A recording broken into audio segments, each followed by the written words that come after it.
You're watching Satluj TV News. I'm Angus Scott in London. India's space programme has come a long way since its humble beginnings in 1962. What started as a small research and development effort has grown into a major spacefaring nation with its own satellites and rocket launch capabilities.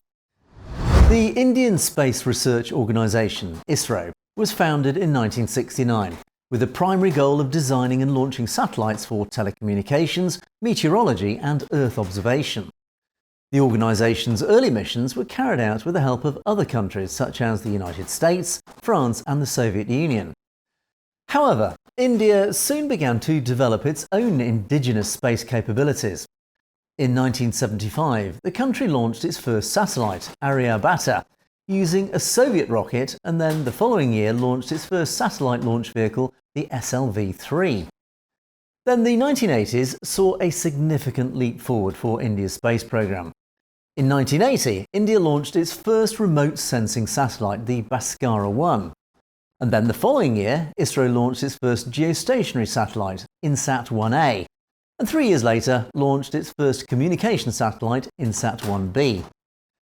And then the following decade, in the 1990s, it saw India focusing on becoming more self-sufficient in its space programme.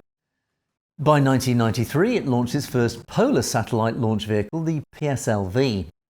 The PSLV was a versatile launch vehicle that could then be used to launch a variety of satellites into different orbits.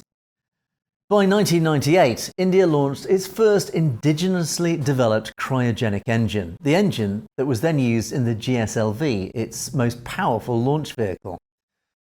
As the millennium turned, India's space exploration enjoyed significant progress. In 2008, the country launched its first lunar mission, Chandrayaan-1. The mission successfully orbited the Moon and made significant discoveries about the lunar surface. 5 years later, it launched its first Mars mission, Mangalyaan.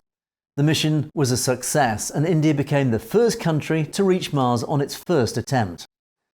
In 2017, India launched a record-breaking 104 satellites into orbit in a single mission, and then 3 years later successfully tested its first anti-satellite ASAT missile. In recent years, the country has focused on pursuing its lunar mission goals by launching Chandrayaan-2, where an unfortunate last-minute glitch in the landing guidance software led to the lander crashing after entering lunar orbit. However, on the 14th of July this year, Chandrayaan-3 was launched and successfully entered into a polar orbit of the Moon. The mission's lander and rover are expected to land near the lunar South Pole region on the 23rd of August. This mission is a stepping stone towards ISRO's future interplanetary missions. India's space programme has come a long way in a short period of time. The organisation has made significant achievements in the field of space technology and exploration, and the country's space programme is sure to continue to progress in the years to come. You've been watching Satluj TV News, and you can find more stories in detail on our channel at Satnet News, so it's worth clicking on that subscribe button to make sure you get to see stories as they're broadcast. And don't forget, if you have any comments or opinions on any of our news stories, you can comment below, or indeed drop us a direct message at message@satlujtv.com. We'd love to hear from you. In the meantime, thanks for watching. For Satluj TV News, I'm Angus Scott in London.